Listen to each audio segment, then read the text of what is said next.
දරුවනේ ශුද්ධ ජීව විද්‍යාව නමවන ඒකකය.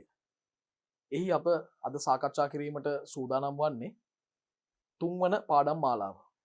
දැන් පළමු පාඩම් මාලාව තුලදී අපි මූලික ශුද්ධ ජීව විද්‍යාව ගැන සාකච්ඡා කළා. එහි පරිච්ඡේද 7කින් අපි මේ විෂය කරුණු සාකච්ඡා කිරීමත් ප්‍රශ්නාවලියටත් පිළිතුරු සැපයුවා. ඒ වගේම ඉන්පසු අපි ශුද්ධ ජීවීන් සහ රෝග දෙවන පාඩම් මාලාව අධ්‍යයනය කරා. එහිත් ප්‍රශ්නාවලියක් සාකච්ඡා කළා. සියලුම සිද්ධාන්තමය කරුණු විස්තර කළා. අද එහි තුන්වෙන්න තමයි සාකච්ඡා කිරීමට සූදානම් වෙන්නේ. තුන්වන පාඩම් මාලාව. ඒ තමයි කර්මාන්ත හා සම්බන්ධ ශුද්ධ ජීව විද්‍යාව. එහෙම නැත්නම් කර්මාන්ත, කෘෂි කර්මාන්තය, ඒ වගේම පරිසරය සඳහා ශුද්ධ ජීවීන් භාවිතය. ටිකක් දීර්ඝ මාතෘකාවක්. අපි සරලව භාවිතය පහසුවට කියන්නේ කර්මාන්ත හා සම්බන්ධ ශුද්ධ ජීව විද්‍යාව. දරුවනේ ශුද්ධ ජීව විද්‍යාව පාඩම් මාලාවේ වැඩිම කාල පරිච්ඡේද ප්‍රමාණයක් ගත වෙන වැඩිම විෂය කරුණු ප්‍රමාණයක් සාකච්ඡා කිරීමට નિયમિત පාඩමක් තමයි මේ කොටස. ඒ වගේම මේ පාඩම් මාලාව තුල වැඩිම ශුද්ධ ජීවීන් ප්‍රමාණයක් අපිට මුණ ගැහෙන්නේ. ඒ වගේම ඒ ශුද්ධ ජීවීන්ගේ විද්‍යාත්මක නාමයන් මතක තබා ගැනීමට අවශ්‍ය වන්නේ මේ පාඩමේ. සමහර දරුවන්ගේ වැරදි මතයක් නැත්නම් මිත්‍යා මතයක් තියෙනවා මේ ශුද්ධ ජීවීන්ගේ විද්‍යාත්මක නාමයන් දැන ගැනීම අත්‍යවශ්‍යම නැහැ කියලා. හරි? නැත්නම් ශුද්ධ ජීවීන් කීප දෙනෙකුගේ විද්‍යාත්මක නම් දැන ගැනීම හොඳටම ප්‍රමාණවත් කියලා. හැබැයි ඒක විභාගයට අදාළ වෙන්නේ නැහැ. සෑම ශුද්ධ ජීවියෙකුම අපේ විෂය නිර්දේශයේ මුණ ගැහෙන මේ හැම කෙනෙක්ගෙම විද්‍යාත්මක නාමයන් අපි දැනගන්නට ඕනේ. ඒක දැනගන්නට අවශ්‍යයි කියන්නේ බහුවර්ණ ප්‍රශ්න පත්‍රයට ව්‍යුහගත සහ රචනා මේ ප්‍රශ්න පත්‍ර ආකාර තුනටම මීට සම්බන්ධ ප්‍රශ්න අහන්න පුළුවන් නිසා. ඉතින් ඒ නිසා මේ විද්‍යාත්මක නාමයන් මතක තබා ගැනීම, පාඩම් කර ගැනීම අනිවාර්යයෙන්ම කළ යුතු දෙයක්. වැඩියෙන්ම ලකුණු ගන්න විභාගයට හොඳින් මුහුණ දෙන දක්ෂම ළමයි සාමාන්‍යයෙන් මේ සියලුම විද්‍යාත්මක නාමයන් ඊටම හොඳින් තමන්ගේ මතකයේ තබා ගන්නවා. අනවශ්‍ය ලෙස නීරස ක්‍රමවලින් කටපාඩම් කරලා නෙමෙයි අවබෝධයෙන් මතක තියාගෙන. ඒ නිසා අපි මේක අවබෝධයෙන් මතක තියාගමු. මේ සෑම විද්‍යාත්මක නාමයක්ම දැනගමු සහ ඒ සෑම ශුද්ධ ජීවියෙක්ම කර්මාන්ත සඳහා කොහොමද භාවිතා වෙන්නේ? ඔවුන්ගෙන් ඉටුවන සේවාව මෙහෙය මොකක්ද කියන එක අපි හදාරනවා මේ පාඩම තුලදී. හරි. මුලින්ම ශුද්ධ ජීවීන් ගැන ශුද්ධ ජීවීන් කර්මාන්ත වලට භාවිතය ගැන කතා කරද්දී ඉතිහාසික නැත්නම් ඓතිහාසික කාරණා කීපයක් සාකච්ඡා කරන්න තියෙනවා. දැන් ශුද්ධ ජීවීන්ව අනාවරණය කරගන්න කලින් ශුද්ධ ජීවීන් අනාවරණය කරගත්තේ අන්වීක්ෂ නිර්මාණය කළානේ. දැන් අපි දන්නවා මුල්ම අන්වීක්ෂය නිර්මාණය කළේ කවුද? ඒ තමයි අපි හැමෝම දන්න ඕලන්ද ජාතික පුද්ගලයෙක් වෙච්ච අතරම ඔහු විද්‍යාඥයෙක්ටත් වඩා ව්‍යාපාරිකයෙක් ඕලන්ද ජාතික ඇන්ටන් වෑන් ලීවෑන් හුක්. මේ ඇන්ටන් වෑන් ලීවෑන් හුක් විසින් මුල්ම අන්වීක්ෂය නිර්මාණය කළ ඔහුගේ ගෙවත්තේ ඔහුගේ උද්‍යානයේ පොකුණේ තිබ්බ පොකුණු ජල සාම්පලයක් තමයි පරීක්ෂා කරේ. එතකොට ඔහු දැක්කා නලියමින් චලන දක්වන ජීවීන්. එය එව්ග්ලිනා සහ ඒකසෛලික බැක්ටීරියාවන් කියලා පසු කාලෙක ඔහු ඇඳපු රූප සටහන් ඇසුරෙන් ඔහුගේ වාර්තා ඇසුරෙන් විද්‍යාඥයෝ අනාවරණය කළා. ඉතින් ශුද්ධ ජීවීන් අනාවරණය කරගන්න කලින් ඉඳන්ම මිනිසා නොදැනුවත්වම හෝ ශුද්ධ ජීවීන්ව යම් යම් ප්‍රයෝජනවත් නිෂ්පාදන නිපදවීම සඳහා භාවිතා කරලා තියෙනවා. ඒ සමගම තමයි ශුද්ධ ජීවීන් හා සම්බන්ධ කර්මාන්ත කියන විෂය ලෝකෙට එකතු වෙන්නේ. දැන් ශුද්ධ ජීවීන් අනාවරණය කරගන්නත් පෙර ඉඳලම විවිධ කාර්යයන් සඳහා ශුද්ධ ජීවීන් යොදාගත්ත කියන එක තමයි මේ පාඩමේ ආරම්භයේදීම අපි සඳහන් කරන කාරණාව. ක්‍රිස්තු පූර්ව 6000 තරම් මම දෙවෙනි කාරණාවෙන් මේක උපුට ගන්නේ. ක්‍රිස්තු පූර්ව 6000ක තරම් ඈත අතීතයේදී මේ ලෝකේ ජීවත් වෙච්ච ජාතීන් දෙකක් තියෙනවා. එක කණ්ඩායමක් තමයි බැබිලෝනියානුවෝ. අනිත් කණ්ඩායම තමයි සුමේරියානුවෝ. මේ බැබිලෝනියානුවන් සහ සුමේරියානුවන් විසින් ක්‍රිස්තු පූර්ව 6000 තරම් ඈත අතීතයක ඉඳලා මධ්‍යසාර නිෂ්පාදනය සඳහා අපි දන්න ඊස්ට් සාමාන්‍ය නාමය. මෙයාගේ විද්‍යාත්මක නාමය සැක්‍රොමයිසස් සෙරවිසිය. ඊස්ට් භාවිතා කරලා තියෙනවා. ඒතර ඊස්ට් යොදාගනිද්දි ඔවුන් දැනගෙන හිටියේ නෑ මේ ශුද්ධ ජීවියෙක් මෙයාට මේ දේ කරන්න පුළුවන් කියලා. ඉතින් ක්‍රිස්තු පූර්ව 6000 තරම් ඈත අතීතයකදී බැබිලෝනියානුවන් සුමේරියානුවන් මධ්‍යසාර නිපදවීමට ඊස්ට්‍රෝ භාවිතා කළ බවට සාක්ෂි සාධක සොයාගෙන තියෙනවා. දැන් 19 වෙනි ශතවර්ෂයේදී 19 වෙනි ශතවර්ෂයේ විශේෂයෙන්ම අවසාන හරියේදී අගභාගයේදී තමයි ශුද්ධ ජීවීන් හොයාගත්තේ. මේ ශුද්ධ ජීවීන් සොයා ගැනීමත් සමග ශුද්ධ ජීවි නුමුහුම් රෝපණ, ඒ කියන්නේ වෙනත් ශුද්ධ ජීවී කාණ්ඩ මිශ්‍ර වෙලා නැති එක්තරා එක ශුද්ධ ජීවී කාණ්ඩයක් පමණක්ම අන්තර්ගත රෝපණ ආහාර නිෂ්පාදනය සඳහා භාවිතා කරන්නට විද්‍යාඥයින්ට අවස්ථාවක් ලැබුණා. ඒ නිසා 19 වෙනි ශතවර්ෂයේ අගභාගයේදී ශුද්ධ ජීවීන් සොයා ගැනීමෙන් පස්සේ ශුද්ධ ජීවී නුමුහුම් රෝපණ ආහාර නිෂ්පාදනය සඳහා භාවිතා කරා. මේ මගින් ශුද්ධ ජීවීන් පිළිබඳව අවබෝධය, ඒ අයගේ ක්‍රියාවලිය, ඒ වගේම නිෂ්පාදනය පිළිබඳ දැනුම පුද්ගලයන් අතර මිනිසුන් අතර වැඩි දියුණු වුණා. දැන් වර්තමානයේදී ගත්තොත් විවිධ කර්මාන්ත සඳහා තෝරගත්ත ශුද්ධ ජීවීන් ඔවුන්ගේ ගුණාංග භාවිතා කරනවා විවිධ කර්මාන්තවලට. මෙන්න මේ ආරම්භක හැඳින්වීම අපි තේරුම් ගන්න ඕනේ. හරිම සරල කාරණා ටිකක්. මෙතනින් අපිට විභාගය සඳහා අහන විශේෂ ප්‍රශ්නයක් ඇති වෙන්නේ නැහැ. ප්‍රශ්නයක් නිර්මාණය වෙන්නේ නැහැ. මූලික හැඳින්වීමක් පමණයි මේ කාරණා කීපය තුල තියෙන්නේ. අපි මේ ටික නැවත එක වතාවක් මතක් කරගමු දරුවෝ. ශුද්ධ ජීවීන් අනාවරණය කරගන්නත් කලින් ඉඳලම ශුද්ධ ජීවීන් අනාවරණය කර ගැනීමටත් පෙර සිට විවිධ කාර්යයන් සඳහා ශුද්ධ ජීවීන්ව භාවිතා කරලා යොදාගෙන තියෙනවා. දැන් ක්‍රිස්තු පූර්ව 6000 තරම් ඈත අතීතයේදී බැබිලෝනියානු ඒ වගේම සුමේරියානු මධ්‍යසාර සෑදීමට ඊස්ට්‍රෝ භාවිතා කළා. මධ්‍යසාර හදන්න ඊස්ට්‍රෝ භාවිතා කළා. 19 වෙනි ශතවර්ෂයේ අගභාගයේදී ශුද්ධ ජීවීන් සොයා ගැනීමෙන් පස්සේ මේ ශුද්ධ ජීවී නුමුහුම් රෝපණ ආහාර නිෂ්පාදනයට භාවිතා කරලා තියෙනවා. 19 වෙනි ශතවර්ෂයේ අගභාගයේදී ශුද්ධ ජීවීන් සොයා ගැනීමෙන් පස්සේ ශුද්ධ ජීවී නුමුහුම් රෝපණ ආහාර නිෂ්පාදනය සඳහා භාවිතා කරලා තියෙනවා. මේ හින්දා ශුද්ධ ජීවීන් පිළිබඳ අවබෝධය, ඔවුන්ගේ ක්‍රියාවලීන් සහ නිෂ්පාදනය පිළිබඳ දැනුම වැඩි වෙලා තියෙනවා. වර්තමානයේදී විවිධ කර්මාන්ත සඳහා තෝරගත්ත ශුද්ධ ජීවිනුත් ඔවුන්ගේ ගුණාංගත් භාවිතා කරනවා. ඔවුන්ගේ ගුණාංගත් භාවිතා කරනවා. මෙන්න මේ ආරම්භක හැඳින්වීමෙන් පස්සේ අපි ඊළඟ කොටසට යමු. බලන්න. ඉතාම වැදගත් කොටසක්. මාත් එක්කම පාඩම් කරගන්න පුළුවන් මේ දරුවන්ට විභාගෙදී ප්‍රශ්නයක් අහන්න නියමිත කොටසක් කියලා මතක තියාගන්න ඕනේ. රසායනික ක්‍රියාවලි වලට වඩා ශුද්ධ ජීවී ක්‍රියාවලි භාවිතයේ තියෙන වාසි මොනවද? රසායනික ද්‍රව්‍ය යොදාගෙන කරන රසායනික ක්‍රියාවලි වලට වඩා ශුද්ධ ජීවීන්ව යොදාගෙන ඒ ප්‍රතිඵලම ඒ නිෂ්පාදනම ලබා ගැනීමෙන් තියෙන වාසි මොනවද? ශුද්ධ ජීවීන් මේ ක්‍රියාවලි වලට භාවිතා කිරීමේ වාසි මොනවද? ඒ ගැනයි අපි සාකච්ඡා කරන්නේ. පළවෙනි කාරණාව බලන්න. ඔවුන්ගේ වර්ධනය සඳහා සරල පෝෂක අවශ්‍යතා ප්‍රමාණවත් වීම. රසායනික ක්‍රියාවලියකට වඩා ශුද්ධ ජීවීන් භාවිතා කිරීමේ එක වාසියක් තමයි ඔවුන්ගේ අවශ්‍යතා සඳහා විශේෂයෙන්ම ඔවුන්ගේ වර්ධනය සඳහා සරල පෝෂක අවශ්‍යතා තමයි ඒ අයට ප්‍රමාණවත් උනේ. ඒ අයට විශේෂ පෝෂක අවශ්‍යතා අවශ්‍ය වුණේ නැහැ. සරල අවශ්‍යතා කීපයක් තමයි තිබුණේ. මූලික පෝෂක ටික ලැබුණොත් ඔවුන්ගේ වර්ධනය ඉතාම හොඳින් පැහැදිලිව සිද්ධ වුණා. ඒ අනුව පළවෙනි කාරණාව තමයි ඔවුන්ගේ වර්ධනය සඳහා සරල පෝෂක අවශ්‍යතා ප්‍රමාණවත් වීම. ඔවුන්ගේ වර්ධනය සඳහා සරල පෝෂක අවශ්‍යතා ප්‍රමාණවත් වීම. දෙවැන්න බලන්න. පුළුල් පරාසයක අමුද්‍රව්‍ය පරිවර්තනයට ඇති හැකියාව. දරුවනේ මේ ශුද්ධ ජීවීන්ට පුළුවන් යම්කිසි ශුද්ධ ජීවී ක්‍රියාවලියක් සඳහා අමුද්‍රව්‍ය ගණනාවක් භාවිතා කරන්න. A B C D E F කියලා අමුද්‍රව්‍ය 6ක් තියෙනවා කියලා හිතන්න. ඔය අමුද්‍රව්‍ය 6 එකිනෙකට වෙනස් 6ක්. නමුත් යම් ශුද්ධ ජීවියෙක්ට ඔය අමුද්‍රව්‍ය 6 මතම ක්‍රියා කරලා සමාන ප්‍රතිඵලයක් ලබා දෙන්න පුළුවන්. ඒකයි කියන්නේ පුළුල් පරාසයක අමුද්‍රව්‍ය මත යැපීමේ හැකියාවක් තියෙනවා.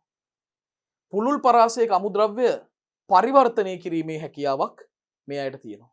ඒ කියන්නේ විවිධාකාර අමුද්‍රව්‍ය භාවිතා කරමින් අර එකම නිෂ්පාදනයක් ප්‍රතිඵල කරවන්න හැකියාවක් තියෙනවා. දෙවැනි කාරණාව. පුළුල් පරාසයක අමුද්‍රව්‍ය පරිවර්තනයට ඇති හැකියාව. තුන්වෙනි කාරණාව, තුන්වෙනි වාසිය. ලාභදායී අමුද්‍රව්‍ය භාවිතා කරමින් කාර්මික වශයෙන් වැදගත් අන්තඵල බවට පරිවර්තනය කිරීමේ හැකියාවක් මොවුන්ට තියෙනවා. හොඳින් මතක තියාගන්න දරුවනේ, ලාභදායී හරිම සරල අමුද්‍රව්‍ය භාවිතා කරලා කාර්මිකව වැදගත් වන අන්තඵල නිපදවීමේ හැකියාවක් මේ සමාජිකයන්ට තියෙනවා. ඒ නිසා අඩු වියදමකින් හොඳ වටින කියන නිෂ්පාදන ලබා ගන්න ශුද්ධ ජීවීන්ව කර්මාන්තවලදී භාවිතා කරනවා. අඩු පිරිවැයක් යන්නේ ලාභදායී අමුද්‍රව්‍ය ශුද්ධ ජීවීන්ට තමන්ගේ නිෂ්පාදනය කරන්න මහ පරිමාණයෙන් විශාල වටිනාකමක් තියෙන අමුද්‍රව්‍ය අවශ්‍ය නැහැ. සමහර වෙලාවට අමුද්‍රව්‍ය විදිහට අපි ඉවතලන දේවල් තමයි යොදාගන්නේ. අපි දි รา පත් වීමට අතහැරලා දාලා තියෙන දේවල් තමයි ඔවුන් යොදාගන්නේ අමුද්‍රව්‍ය විදිහට. ඒතකොට ඒ වගේ ලාභදායී අමුද්‍රව්‍ය යොදාගෙන කාර්මික වශයෙන් ගොඩක් වැදගත් අන්තඵල, කාර්මික වශයෙන් ඉතා වටිනා කියන අන්තඵල නිපදවන්න නැත්නම් ඒ අන්තඵල බවට ලාභදායී අමුද්‍රව්‍ය හරවන්න, පරිවර්තනය කරන්න මොවුන්ට හැකියාවක් තියෙනවා. හතරවෙනි කාරණාව තමයි මොවුන්ගේ ඉහළ වර්ධන වේගයක් තියෙනවා. අපි ඒක ගැන ජනන කාලයේ ඇසුරෙන් කිව්වා. ජනන කාලය කියන්නේ ගහනයක් දෙගුණ වෙන්න ගත වෙන කාලය. ඒතර ශුද්ධ ජීවීන්ගේ ජනන කාලය ගොඩක් අඩුයි කියලා අපි කතා කරා. සමහරුන්ගේ ගහනයක් දෙගුණ වෙන්න මිනිත්තු 20ක් යනවා කියලාත් මම මූලික ශුද්ධ ජීව විද්‍යාව පාඩමේදී ඔබව දැනුවත් කළා දරුවෝ. එතකොට ඉහළ වර්ධන වේගයක් තියෙන නිසා කෙටි කාලෙකදී අමුද්‍රව්‍ය අන්තඵල බවට පරිවර්තනය කිරීමේ හැකියාවක් තියෙනවා. මොකද වර්ධන වේගය ගොඩක් වැඩි. වර්ධන වේගය වැඩි නිසා ඉක්මනට අර අමුද්‍රව්‍ය අන්තඵල බවට පරිවර්තනය කරන්න හැකියාවක් තියෙනවා. ඒ නිසා ඉහළ වර්ධන වේගය නිසා කෙටි කාලයක් තුලදී අමුද්‍රව්‍ය අන්තඵල බවට පත් කරන්නට හැකියාවක් තියෙනවා. අමුද්‍රව්‍ය අන්තඵල බවට පත් කරන්න පුළුවන්. පස්වෙනි වැදගත්කම තමයි, වාසිය තමයි අපි බලාපොරොත්තු වෙන අන්තඵලය. අපි ඒකට කියනවා අපේක්ෂිත අන්තඵලය කියලා. මේ අපේක්ෂිත අන්තඵලය ලබා ගැනීම සඳහා ඔවුන්ගේ වර්ධන තත්ත්වයන් පාලනය කරන්න පුළුවන්. අපේක්ෂිත අන්තඵලය ලබා ගැනීම සඳහා. පැහැදිලි. අපිට අවශ්‍ය අන්තඵලය ලබා ගැනීම සඳහා මේ අයගේ වර්ධන තත්ත්වයන් අපට පාලනය කරන්න පුළුවන්. දැන් රසායනික ක්‍රියාවලියකදී එහෙම කරන්න බෑ. අපේක්ෂිත අන්තඵලය ලබා ගන්න අපිට ඕන විදිහට මේක පාලනය කරන්න බෑ. ඒ රසායනික ක්‍රියාවලියේ මූලික සංවිධානය අනුවයි අන්තඵලය ලැබෙන්නේ. ඊළඟ කාරණාව, සාම්ප්‍රදායික කාර්මික ක්‍රම සමග සංසන්දනය කරනකොට මේ ශුද්ධ ජීවීන් අඩු උෂ්ණත්වයක්, අවම ශක්තියක් සහ අඩු පීඩනයක් යටතේ තමන්ගේ ප්‍රතික්‍රියා සිදු කරනවා. එතකොට සාම්ප්‍රදායික කාර්මික ක්‍රමත් එක්ක සංසන්දනය කරනකොට ශුද්ධ ජීවීන්ට අන්තඵල නිෂ්පාදනය සඳහා අඩු උෂ්ණත්වයක් ප්‍රමාණවත්, අවම ශක්ති ප්‍රමාණයකින් අඩු පීඩන තත්ත්වයට යටතේ ඔවුන් මේ ප්‍රතික්‍රියා වෙනදා වගේම සිදු කරනවා. ඒ නිසා ඉහළ උෂ්ණත්ව, ඉහළ පීඩන, අධික ශක්තියක් අවශ්‍ය වෙන්නේ නැහැ ශුද්ධ ජීවීන් භාවිතා කරලා කරන කර්මාන්තවලට. දැන් දරුවනේ, මෙතනදී අපි ප්‍රධාන කරුණු 6ක් ගැන සාකච්ඡා කළා. මොනවාද කරුණු 6? පළවෙනි එක, ඔවුන්ගේ වර්ධනය සඳහා සරල පෝෂක අවශ්‍යතා ප්‍රමාණවත් වීම. දෙක, පුළුල් පරාසයක අමුද්‍රව්‍ය පරිවර්තනයට ඇති හැකියාව. පුළුල් පරාසයක තියෙන අමුද්‍රව්‍ය පරිවර්තනය කරන්න මොවුන්ට හැකියාවක් තියෙනවා. තුන්වෙනි එක, ලාභදායී අමුද්‍රව්‍ය කාර්මික වශයෙන් වැදගත් අන්තඵල බවට පරිවර්තනය කිරීමේ හැකියාව.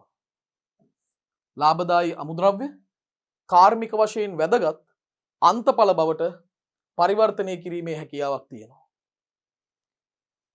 ඉහළ වර්ධන වේගයක් තියෙන නිසා කෙටි කාලයක් තුලදී අමුද්‍රව්‍ය අන්තඵල බවට පත් කළ හැකි වීම. ඒක තමයි හතරවෙනි කාරණා. ඉහළ වර්ධන වේගයක් තියෙන නිසා කෙටි කාලයක් තුල අමුද්‍රව්‍ය අන්තඵල බවට පත් කළ හැකි වීම. ඒ වගේම දරුවනේ අපේක්ෂිත අන්තඵල ලබා ගැනීම සඳහා ඔවුන්ගේ වර්ධන තත්ත්වයන් පාලනය කරන්නට පුළුවන්කමක් තියෙනවා.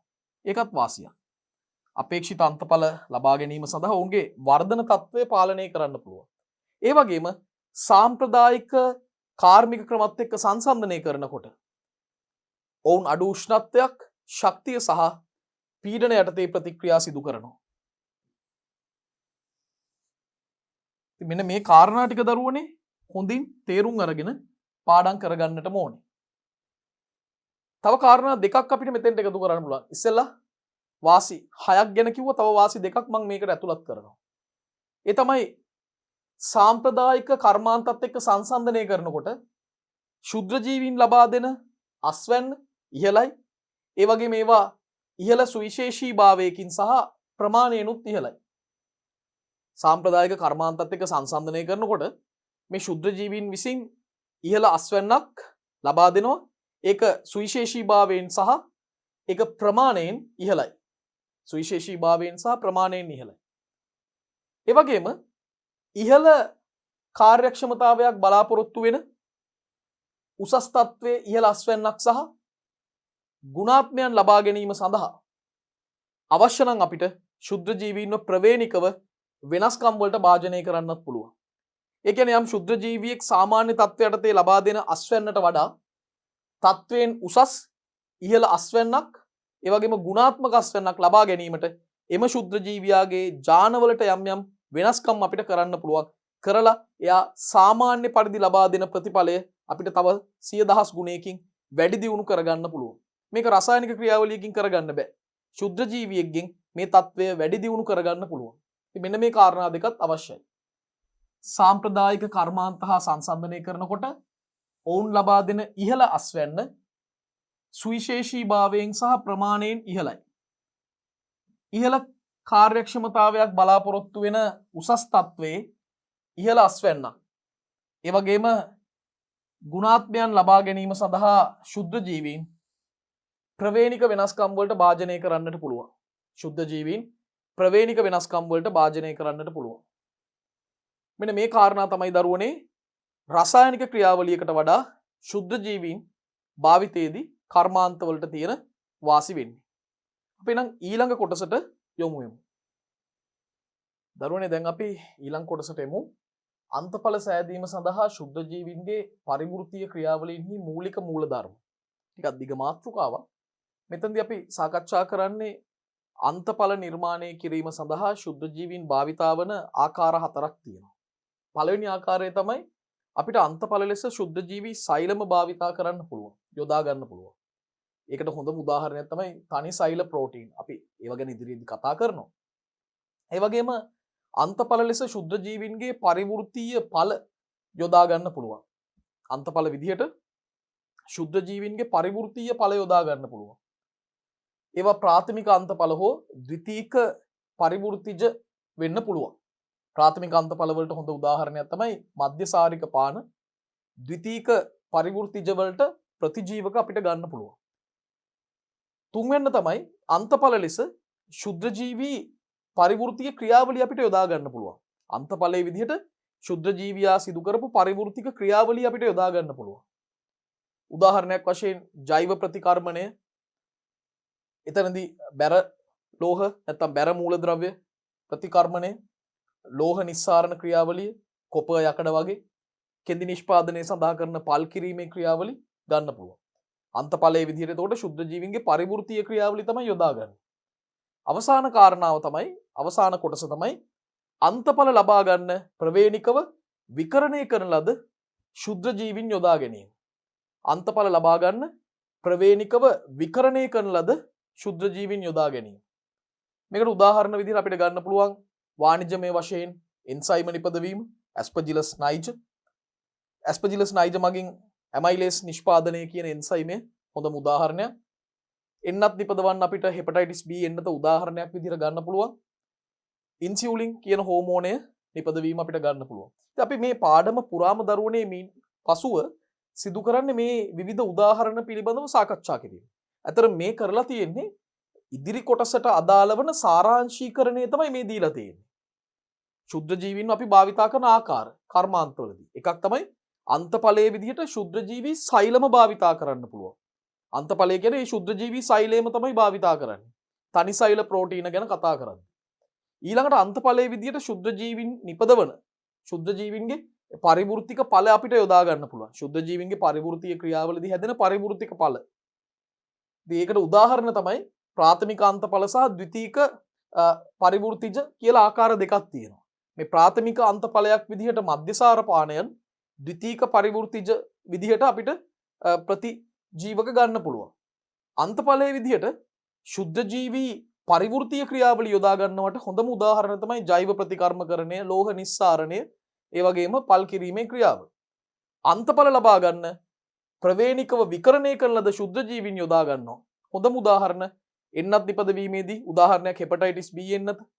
එන්සයිම නිෂ්පාදනය කරනකොට ඇමයිලේස් එන්සයිමේ නිපදවන්න ඇස්පර්ජිලස් නයිජ භාවිතා කිරීම. ඒ වගේම හෝමෝන විදිහට ඉන්සියුලින් හෝමෝනය දක්වන්න පුළුවන්. ඉතින් මේ කොටස් පිළිබඳව තමයි දරුවනේ අපි පුළුල් වශයෙන් මින් පසුව සාකච්ඡා කරන්නේ. එමනම් අපි ඒකට යොමු වෙමු. දරුවනේ කර්මාන්ත ශුද්ධ ජීව විද්‍යාව කියලා ශාස්ත්‍රයක් තියෙනවා. කර්මාන්ත ශුද්ධ ජීව විද්‍යාව. මොකද්ද මේ කර්මාන්ත ශුද්ධ ජීව විද්‍යාව කියලා කියන්නේ? මේක අර්ථ දැක්වීමක්. ශුද්ධ ජීවීන් සහ ඔවුන්ගේ පරිවෘත්තීය ක්‍රියාවලි භාවිතයෙන් වාණිජමය වශයෙන් වැදගත් වන නිෂ්පාදන මහා පරිමාණයෙන් නිපදවීම නැත්නම් නිෂ්පාදනය කිරීම තමයි කර්මාන්ත ශුද්ධ ජීව විද්‍යාව කියලා කියන්නේ. බලන්න. කර්මාන්ත ශුද්ධ ජීව විද්‍යාව කියලා කියන්නේ මොකද්ද? ශුද්ධ ජීවීනුත් ඔවුන්ගේ පරිවෘත්තීය ක්‍රියාවලිත් භාවිතා කරලා වාණිජමය වශයෙන් වැදගත් නිෂ්පාදන මහ පරිමාණයෙන් නිපදවීම, නිෂ්පාදනය කිරීම. ඔවුන්ගේ පරිවෘත්තීය ක්‍රියාවලිත් භාවිතා කරලා වාණිජමය වශයෙන් වැදගත් නිෂ්පාදන මහ පරිමාණයෙන් නිෂ්පාදනය කිරීම තමයි කර්මාන්ත ශුද්ධ ජීව විද්‍යාව කියලා කියන්නේ. දැන් මෑත කාලීන තාක්ෂණික ඒ වගේම ජෛව තාක්ෂණික දියුණුව කාර්මික ශුද්ධ ජීව විද්‍යාව කියන විෂය ගොඩක් පුළුල් කරන්න දායක වුණා. මෑත කාලේ සිද්ධ වෙච්ච තාක්ෂණික සහ ජෛව තාක්ෂණික දියුණුව මේවා හේතු වුණා කාර්මික ශුද්ධ ජීව විද්‍යාව විද්‍යාත්මක විෂය පතේ මේ ශුද්ධ ජීව විද්‍යාවේ විද්‍යාත්මක පතය තව දුරටත් පුළුල් කරන්න. දැන් අපි ගත්තොත් බැක්ටීරියා, දිලීර, ඇල්ගී, වෛරස් මේවා කර්මාන්ත සඳහා භාවිතා කරනවා. ගොඩක් දෙනෙක් අහලා නැතුව ඉතින් වෛරස් පවා කර්මාන්ත වලට භාවිතා කරනවා. දැන් බැක්ටීරියා, දිලීර, ඇල්ගී භාවිතේ නම් සාමාන්‍යයි. නමුත් වෛරස් පවා කර්මාන්ත සඳහා යොදා ගන්නවා. තමන්ගේ තියෙන ශක්තිය නිදහස් කරලා ඒ කියන්නේ අපවෘත්තීය ඒ වගේම ශක්තිය උපයෝගී කරගෙන සංවෘත්තීය ක්‍රියාවලදී විවිධ රසායනික ප්‍රතික්‍රියා සිදුවන ශුද්ධ රසායනික කර්මාන්ත ශාලා ලෙස කාර්මික ශුද්ධ ජීව විද්‍යාවේදී ශුද්ධ ජීවීන්ව හඳුන්වනවා. මේ කාර්මික ශුද්ධ ජීව විද්‍යාවේදී ශුද්ධ ජීවීන්ව හඳුන්වන්නේ ඊතා කුඩා පියවිසට නොපෙනෙන කර්මාන්ත ශාලා කියලා. ඒකයි මේ කියන්නේ ශුද්ධ රසායනික කර්මාන්ත ශාලා කියලා. ශුද්ධ රසායනික කර්මාන්ත ශාලා. එතකොට ශක්තිය නිදහස් කරමින් සහ ශක්තිය උපයෝගී කරගනිමින් විවිධ රසායනික ප්‍රතික්‍රියා සිදුවන ශුද්ධ රසායනික කර්මාන්ත ශාලා විදිහට තමයි කාර්මික ශුද්ධ ජීව විද්‍යාවේදී ශුද්ධ ජීවීන්ව අර්ථකථනය කරන්නේ, හඳුන්වන්නේ. හොඳට මතක තියාගන්න. ඉතා වැදගත් කාරණාවක්. ශක්තිය නිදහස් කරමින් සහ ශක්තිය උපයෝගී කරගනිමින් විවිධ රසායනික ප්‍රතික්‍රියා සිදුවන ශුද්ධ රසායනික කර්මාන්ත ශාලා ලෙස කාර්මික ශුද්ධ ජීව විද්‍යාවේදී ශුද්ධ ජීවීන්ව හඳුන්වනවා. ශුද්ධ ජීවීන්ව හඳුන්වනවා. පැහැදිලිද? හරි. ඉතින් ඊටම වැදගත් කාරණා කීපයක්ම මේ කරුණු තුල අන්තර්ගත වුණා. එකක් තමයි කර්මාන්ත ශුද්ධ ජීව විද්‍යාව කියන්නේ මොකක්ද කියලා. මොකද්ද දරුවනේ කර්මාන්ත ශුද්ධ ජීව විද්‍යාව කියන්නේ? ශුද්ධ ජීවීන් සහ ඔවුන්ගේ පරිවෘත්තීය ක්‍රියාවලි භාවිතයෙන් වාණිජමය වැදගත් නිෂ්පාදන මහ පරිමාණයෙන් නිෂ්පාදනය කිරීම. මාත් එක්ක පාඩම් කරගමු කියන්න.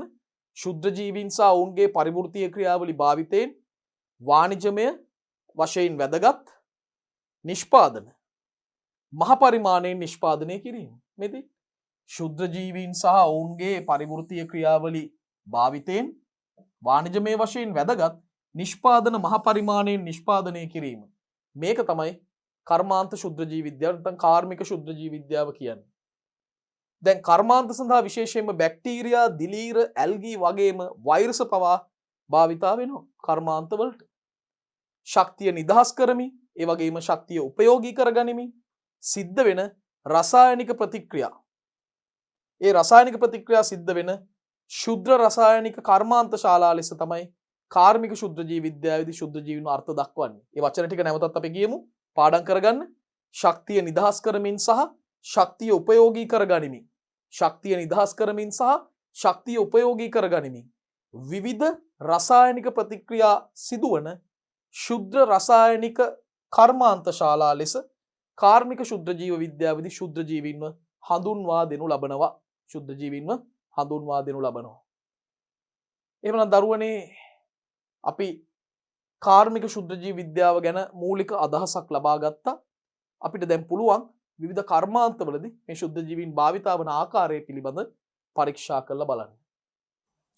දැන් දරුවනේ වැදගත්ම කාරණාවක් තමයි කර්මාන්ත ශාලාවලදී අමුද්‍රව්‍ය. එහෙම නැත්නම් උපස්තර අන්තඵල අතුරුඵල එකක් හෝ කීපයක් බවට සහ අපද්‍රව්‍ය බවට පත් වෙනවා.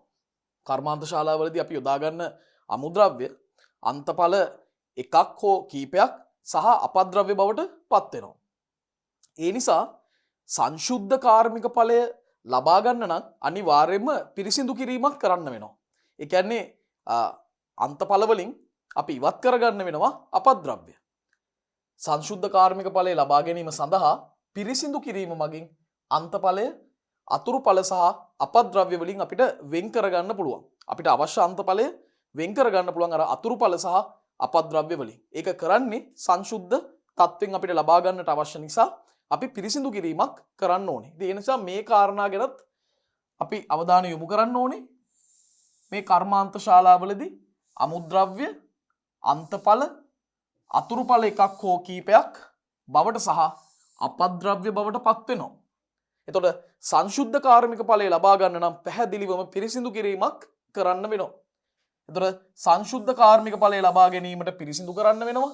එතකොට අන්තඵලය අතුරුඵල සහ අපද්‍රව්‍ය වලින් අපිට වෙන් කරගන්න පුළුවන්. හරි වෙන් කරගන්න පුළුවන්. දැන් මේ සිදුවීමට මට පුළුවන් ගැලීම් සටහනක් නැත්නම් පොඩි සමීකරණ කීපයකින් මේක ඉදිරිපත් කරන්න. දැන් මේ බලන්න. අමුද්‍රව්‍ය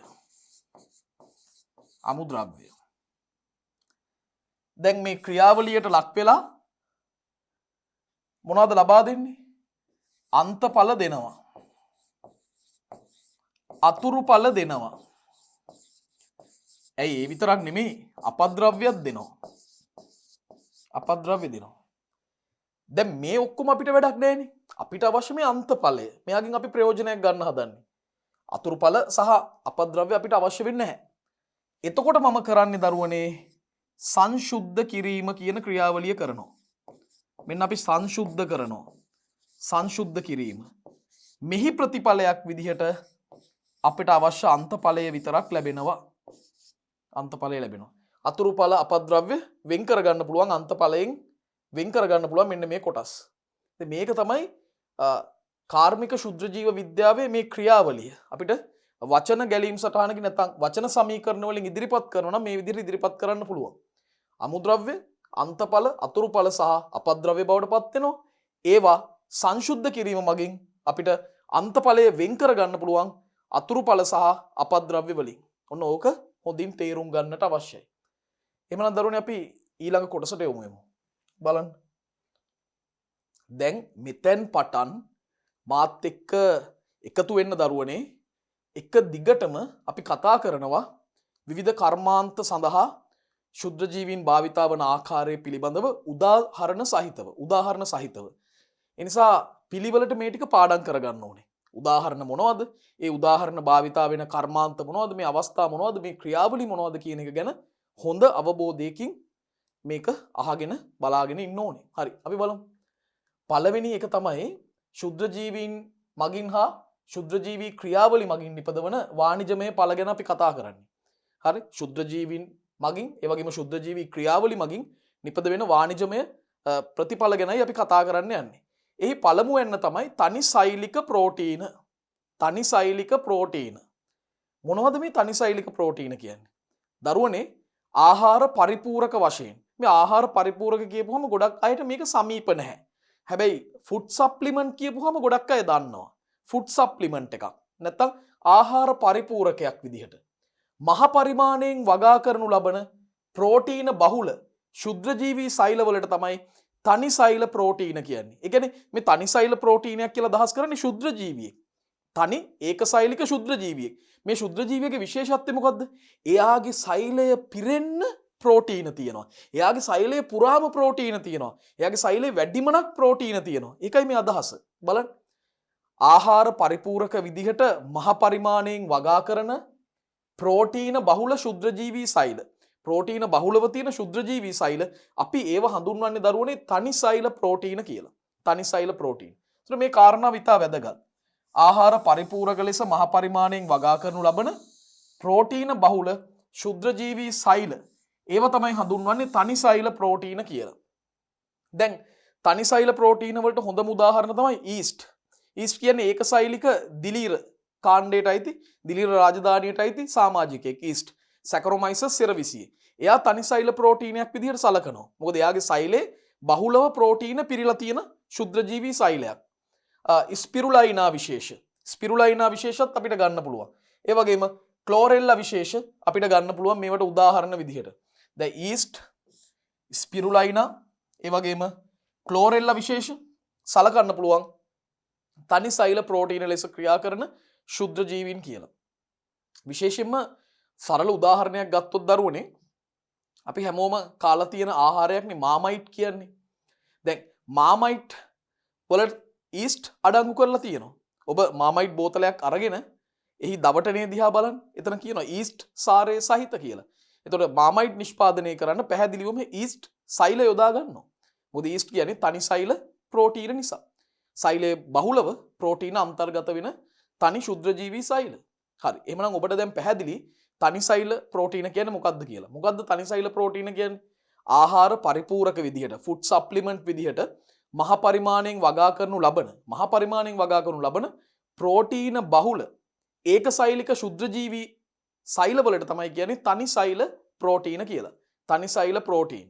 එතකොට මේ තනිසෛල ප්‍රෝටීන වලට හොඳම උදාහරණ තමයි ඊස්ට්, ස්පිරුලයිනා, ඒ වගේම ක්ලෝරෙල්ලා වගේ විශේෂ අපිට ගන්න පුළුවන්. අපි එහෙනම් ඊළඟ කොටසට යමු වෙමු. ඔන්න දැන් අපි දෙවනි නිෂ්පාදනයට දෙවනි කර්මාන්තයට එනවා. මේ තමයි මධ්‍යසාර සහ මධ්‍යසාරීය පාන නිෂ්පාදනය. මධ්‍යසාර සහ මධ්‍යසාරීය පාන. දැන් මධ්‍යසාර කියපුවම ඔබට අහලා පුරුදු නම් වගේක් තියෙන්න පුළුවන්. ඔබ මධ්‍යසාර පානය නොකරන වුණාට සමාජය තුල ඔබ ගැවසෙනකොට මෙවැනි පද අහලා තියෙනවනේ. මොනවද? බියර්, වයින්, සාකේ, රා, එතිල් මධ්‍යසාර අපි අරක්කු කියලා කියන්නේ. මෙන්න මේවා. ඉතින් මේ වගේ බොහෝ මධ්‍යසාරීය පාන ගණනාවක් ලෝකේ පුරාම තියෙනවා.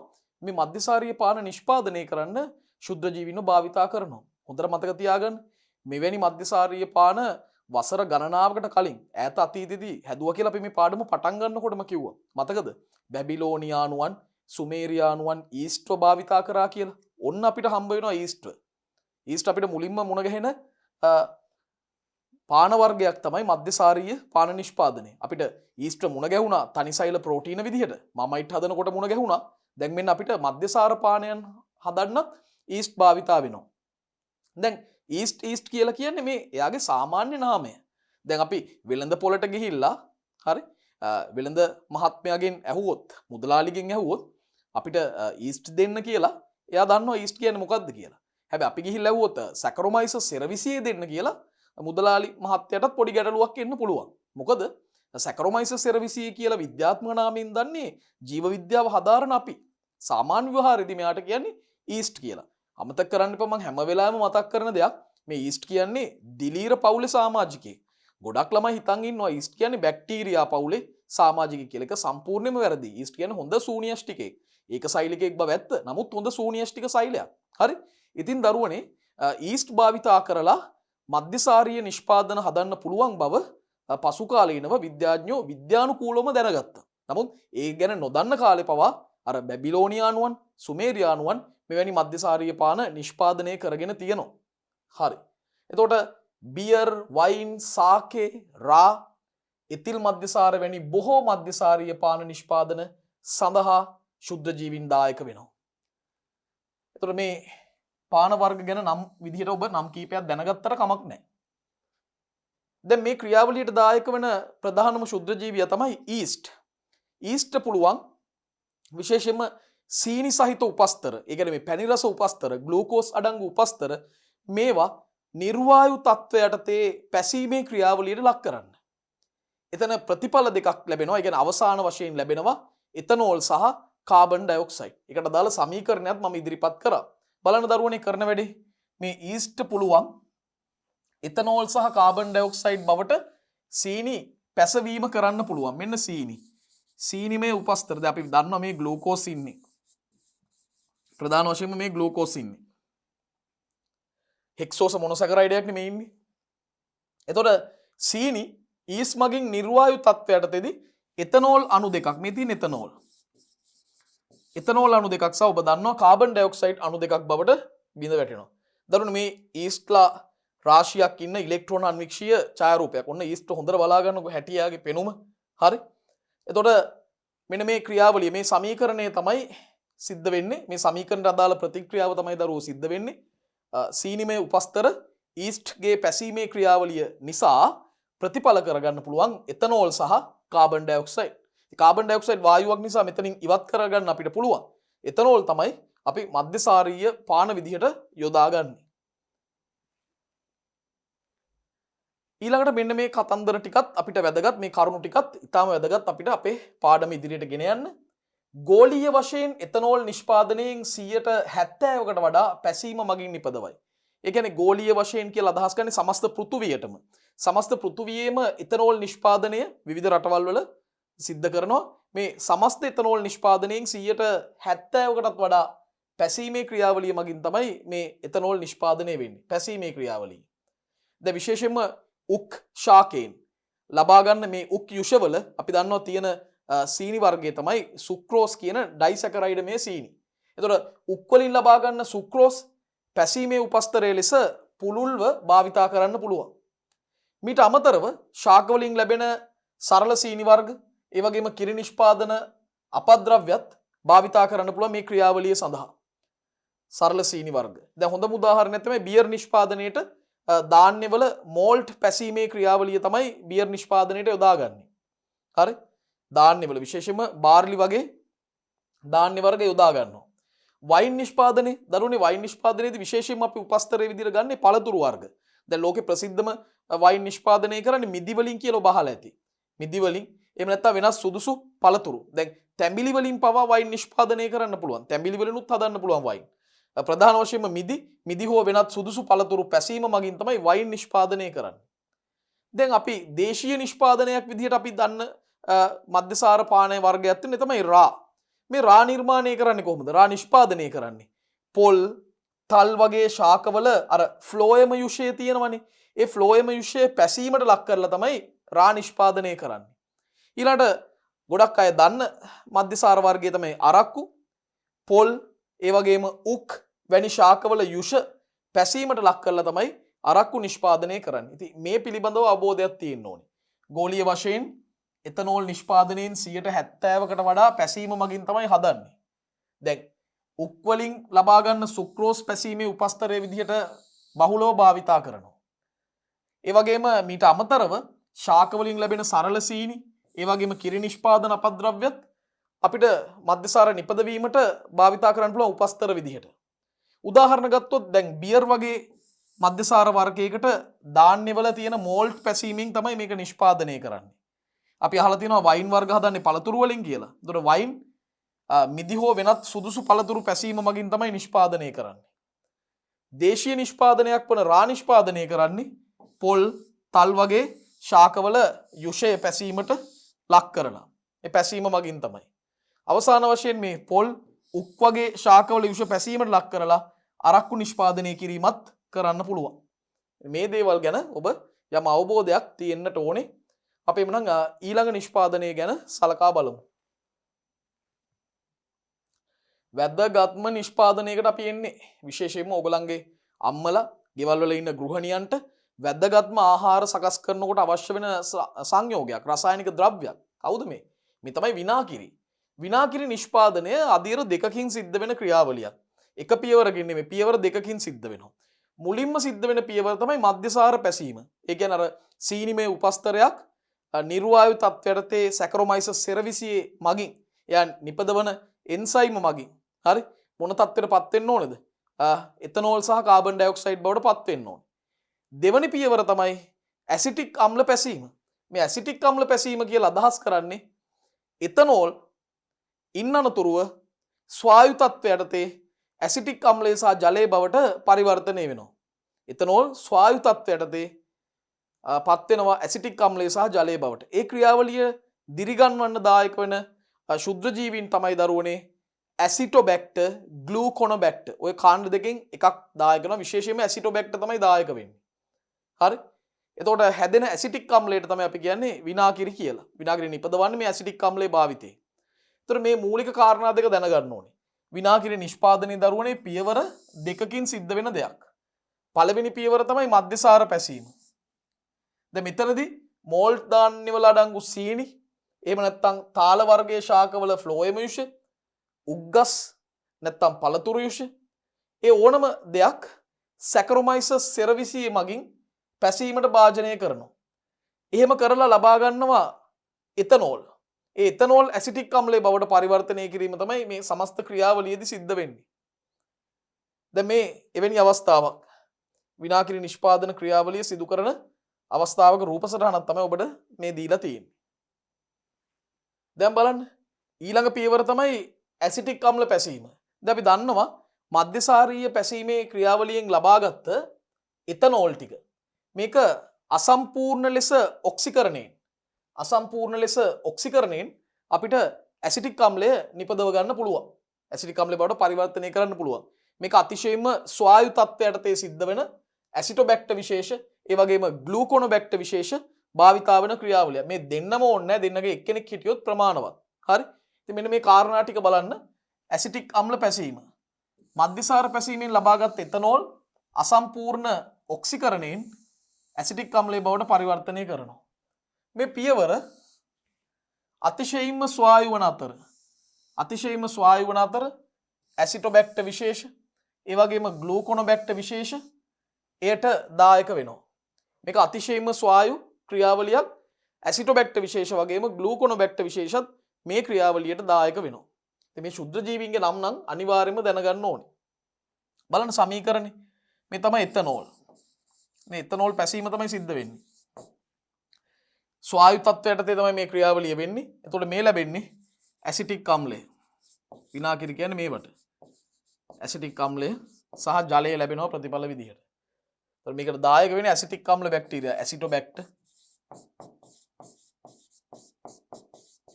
හෝ ග්ලූකොනොබැක්ටර්.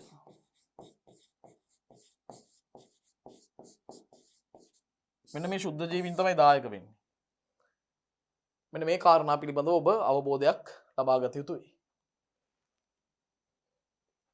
දරුවනේ මං කිරි නිෂ්පාදන වලටයි දැන් එන්නේ. දැන් කිරි පැසීමට ලක් කරලා අපිට කිරි නිෂ්පාදන කරන්න පුළුවන්. මෙතෙන්දි සිද්ධ වෙන්නේ දරුවනේ කිරිවල තියෙන ලැක්ටෝස් කියන ජල ද්‍රාව්‍ය සංයෝගය අපි ලැක්ටික් අම්ලය කියන ජල අද්‍රාව්‍ය තත්වයට පත් කිරීමක් කරන්නේ. එතකොට මේ ක්‍රියාවලියට දායක වන බැක්ටීරියා විශේෂ වලට කියන්නේ ලැක්ටික් අම්ල බැක්ටීරියා කියලා. කිරි පැසීමට ලක් කිරීමෙන් කිරි නිෂ්පාදන සිදු කරනවා. කිරිත් පැසීමට ලක් කරලා තමයි කිරි නිෂ්පාදන කරන්නේ. ලැක්ටික් අම්ල නිෂ්පාදනය කරන බැක්ටීරියා මගින් කිරිවල අඩංගු ලැක්ටෝස් සීනි ලැක්ටික් අම්ලයේ බවට පැසීම සිදු කරයි. ඔන්න සිද්ධ වෙන දේ. මේ ලැක්ටික් අම්ල නිෂ්පාදනය කරන බැක්ටීරියාලා මොකද කරන්නේ? ඔය කිරිවල තියෙන ලැක්ටෝස් සීනි ලැක්ටික් අම්ලයේ බවට පැසීම සිදු කරනවා. ලැක්ටික් අම්ලයේ බවට පැසීමට ලක් කරනවා.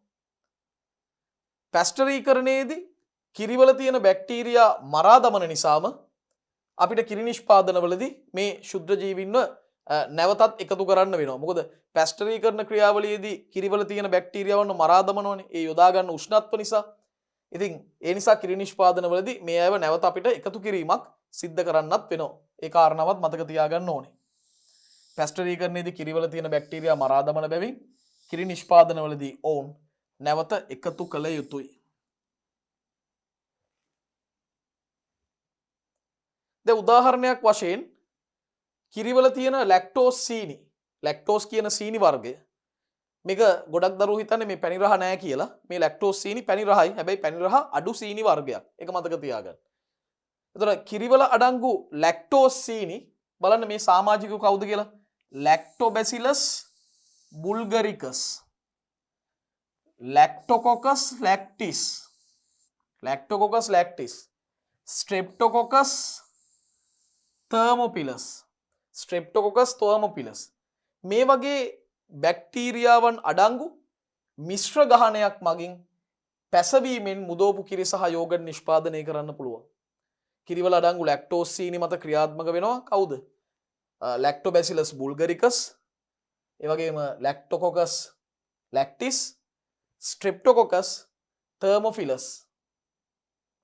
එතකොට මෙවැනි ශුද්ධජීවීන් අඩංගු මිශ්‍ර ශුද්ධජීවී ගහණයකට පුළුවන් මුදෝපු කිරි පැසීම මගින් නිර්මාණය කරන්න. නැත්තම් මුදෝපු කිරි යෝගට් වගේ නිෂ්පාදන හදන්න.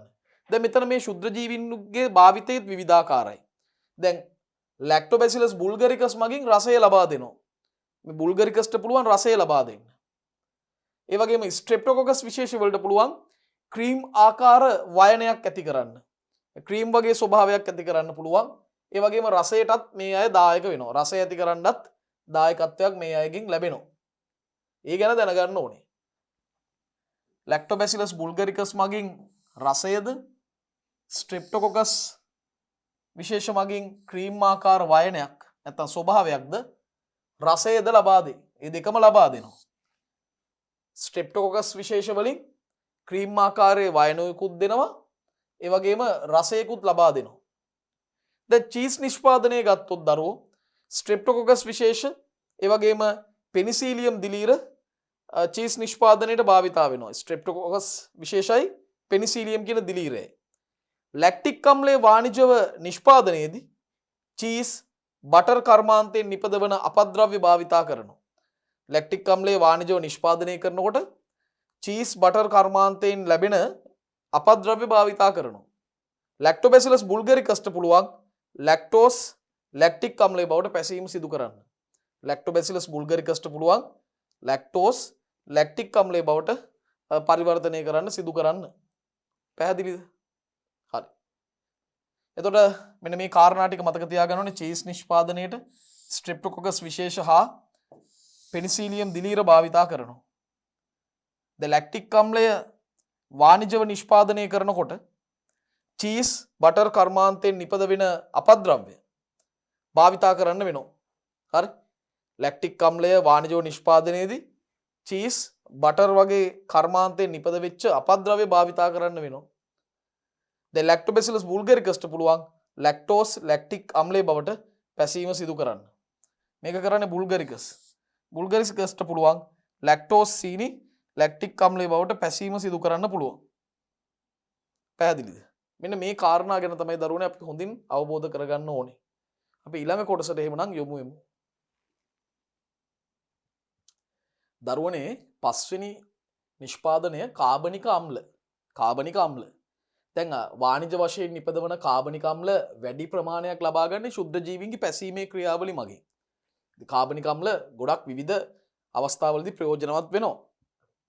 විශේෂයෙන්ම බීට්, උක්, පැන් මණ්ඩි ඒ වගේ පැසීමේ උපස්තර සහ මේ ඇස්පර්ජිලස් නයිජර් කියන දිලීරය, ඇස්පර්ජිලස් නයිජර් මේ වගේ දිලීර භාවිතා කරලා අපිට මේ කාබනික අම්ල නිෂ්පාදනය කරගන්න පුළුවන්. එහෙම නිෂ්පාදනය කරගන්න ඉතා වැදගත් කාබනික අම්ලයක් තමයි සිට්‍රික් අම්ලය. සිට්‍රික් අම්ලය. මේ සිට්‍රික් අම්ලය නිෂ්පාදනය කරන්නේ සුක්‍රෝස්ව භාවිතා කරලා උපස්තරයේ විදිහට. මෙහිදී ඇස්පර්ජිලස් නයිජර් යොදාගෙන පැසීමේ ක්‍රියාවලිය කරලයි සිට්‍රික් අම්ලය නිෂ්පාදනය කරන්නේ. ඒක පාඩම් කරගන්න ඕනේ. මේ කවුද මේ ඉන්නේ? මේ ඡායාරූපයෙන් ඉලෙක්ට්‍රෝන අන්වික්ෂීය ඡායාරූපයෙන් මේ අපිට පෙන්වන්නේ ඇස්පර්ජිලස් නයිජර්. ඇස්පර්ජිලස් නයිජර් තමයි මේ ඉන්නේ. හරි. එතකොට වාණිජමය වශයෙන් නිපදවනු ලබන කාබනික අම්ල වැඩි ප්‍රමාණයක් ලබා ගන්නේ ශුද්ධ ජීවීන්ගේ පැසීම මගින්. බීට්, උක්, පැන් මණ්ඩි වගේ පැසීමේ උපස්තරයි ඇස්පර්ජිලස් නයිජර් කියන දිලීරයයි තමයි අපිට ඕනේ වෙන්නේ. දැන් හොඳම උදාහරණේ දරුවෝ සිට්‍රික් අම්ලය. එතන හදන්නේ කොහොමද? සුක්‍රෝස් කියන උපස්තරය තමයි භාවිතා වෙන්නේ. මේ සුක්‍රෝස් ඇස්පර්ජිලස් නයිජර් යොදාගෙන පැසීම කරලා තමයි අපිට සිට්‍රික් අම්ලය නිෂ්පාදනය කරගන්න පුළුවන් වෙන්නේ. හරි? දැන් එහෙනම් කියන්න මට කාබනික අම්ල නිෂ්පාදනයේට හොඳම උදාහරණය කවුද? සිට්‍රික් අම්ලයේ නිෂ්පාදනය. කවුද මේක නිෂ්පාදනය කරන්නේ? ඇස්පර්ජිලස් නයිජර් කියන දිලීරය. ඒ වෙලාවේදී ආ යොදා ගන්න උපස්තරය මොකද්ද? සුක්‍රෝස්. සුක්‍රෝස් භාවිතා කරලා තමයි පැසීමේ ක්‍රියාවලියට ලක් කරලා තමයි ඇස්පර්ජිලස් නයිජර් විසින් සිට්‍රික් අම්ලය නිෂ්පාදනය කරන්නේ. සිට්‍රික් අම්ලය හදන්නේ. පැහැදිලි? මතකයි නේද? හරි. එහෙමනම් අපි ඊළඟ එකට යමු. බලන්න. ලෝහ නිස්සාරණය. මෙන්න ශුද්ධ ජීවීන් කරන තවත් වැදගත් ක්‍රියාවලියක්. ලෝහ නිස්සාරණය. දරුවනේ ලෝහ නිස්සාරණය කියන්නේ ලෝහ වෙන් කර ගැනීම. සරලව කියනවා නම් මේක අපි ශුද්ධ ජීවීන් භාවිතා කරලා කරනවා. බලන්න. ශුද්ධ ජීවීන් උපකාර කරගෙන අශුද්ධ ලෝහ වලින්. මොකද්ද මේ අශුද්ධ ලෝහ කියන්නේ? අශුද්ධ ලෝහ කියන්නේ ඔරිජිනල්ම ලෝහය නැතුව ඒ වෙනුවට ඒ ලෝහය සමග යම් යම් සංඝටක සම්බන්ධ වෙලා තියෙන්නේ. එතකොට මේ අපද්‍රව්‍ය එකතු වෙලා තියෙන්නේ. හරි? සංශුද්ධ තත්ත්වෙන් නෙමෙයි තියෙන්නේ, තව තවත් සංයෝග ගණනාවක් එකතු වෙලා තමයි මෙයා පවතින්නේ. එතකොට ඒ වගේ අශුද්ධ ලෝහ වලින් සමහර සංශුද්ධ ලෝහ නිෂ්පාදනය කරගන්න පුළුවන් අපිට. මේ ක්‍රියාවලිය හඳුන්වන්නේ ශීරණය කියන නමින්. ශීරණය. මේ ශීරණයේ අවස්ථා කීපයක අපිට මුණ ගැහෙන වචනයක්. එතකොට ශුද්ධ ජීවීන් උපකාර කරගෙන අපිට පුළුවන් මේ අශුද්ධ ලෝහ වලින් සමහර ලෝහ නිෂ්පාදන සිද්ධ කරන්න. මේ ක්‍රියාවලිය හඳුන්වන්නේ ශීරණය කියලා. දැන් එක හොඳම උදාහරණයක් තමයි දරුවෝ අනෙකුත් නිස්සාරණ ක්‍රම වාසිදායක නොවන බැවින් බාල වර්ගයේ අශුද්ධ ලෝහ වලින් තඹ නිස්සාරණය කර ගැනීම හොඳම උදාහරණයක්. එක හොඳම උදාහරණයක් තමයි මේ බාල වර්ගයේ අශුද්ධ ලෝහ වලින් තඹ නිස්සාරණය කරගන්නවා. කෙනෙක් අහන්න පුළුවන් තඹ එච්චරට වැදගත්ද? පැහැදිලිවම තඹ යොදා ගන්න කොච්චර කර්මාන්ත තියෙනවද? තඹ යොදා ගන්න ගොඩාක් කර්මාන්ත තියෙනවා. හරි? දැන් මේ විදුලි රැහැන් පවා නිර්මාණය කරලා තියෙන්නේ ඒකේ ඇතුලේ තියෙන කම්බිය තඹ වලින් හදලා තියෙන්නේ දරුවෝ. හරි? ඉතින් විශාල කර්මාන්ත ගණනාවකට අත්‍යවශ්‍ය මූලද්‍රව්‍යයක් තමයි තඹ කියන්නේ. වටිනම මූලද්‍රව්‍යයක්. ඒ හින්දා අනෙකුත් නිස්සාරණ ක්‍රම වාසිදායක නොවන හින්දා අනෙකුත් නිස්සාරණ ක්‍රම වලට ලොකු පිරිවැයක් යන හින්දා ඒ නිස්සාරණ ක්‍රම වල කාර්යක්ෂම බව අඩු හින්දා අපිට ශුද්ධ ජීවියෙක් යොදාගෙන බාල වර්ගයේ අශුද්ධ ලෝහමය පසකින් ලෝපසකින් තඹ නිස්සාරණය කරගන්න පුළුවන්. ඒක ඉතා වැදගත්. ඒතර අනෙකුත් නිස්සාරණ ක්‍රම වාසිදායක නොවන නිසා බාල වර්ගයේ අශුද්ධ ලෝහ වලින් තඹ නිස්සාරණය කරගන්න පුළුවන්. දැන් යකඩ සල්ෆර් අඩංගු අශුද්ධ ලෝහ තියෙනවා දරුවෝ. ඒ අශුද්ධ ලෝහ වලින් තඹ වෙන් කරගන්න තයෝබැසිලස් ෆෙරොක්සිඩන්ස් කියන බැක්ටීරියාව අපි භාවිතා කරනවා.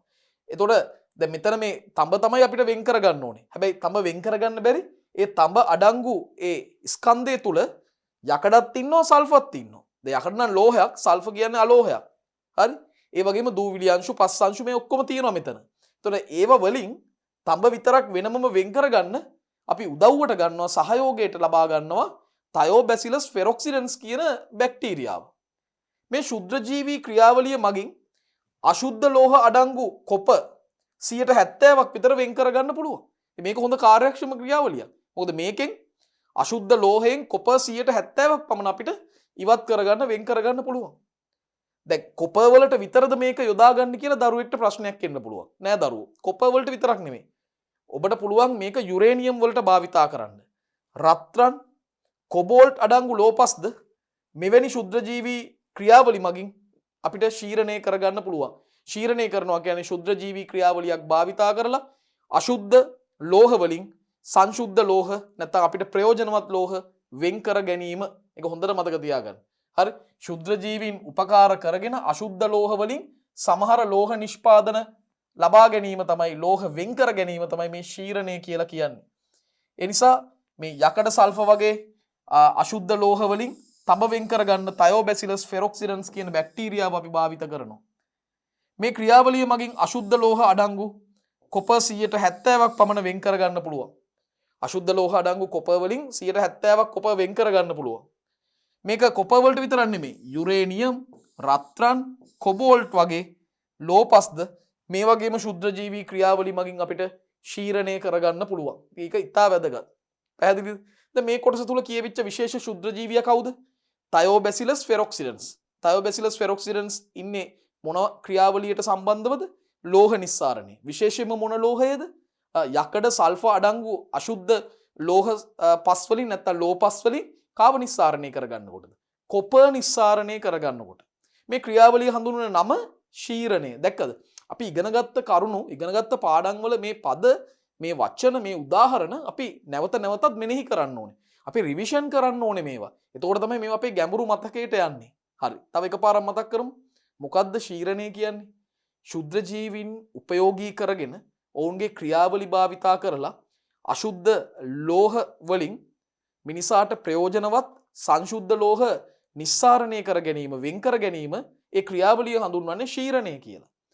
දැන් කොපර් නිස්සාරණය කර ගැනීම මේකට හොඳම උදාහරණයක්.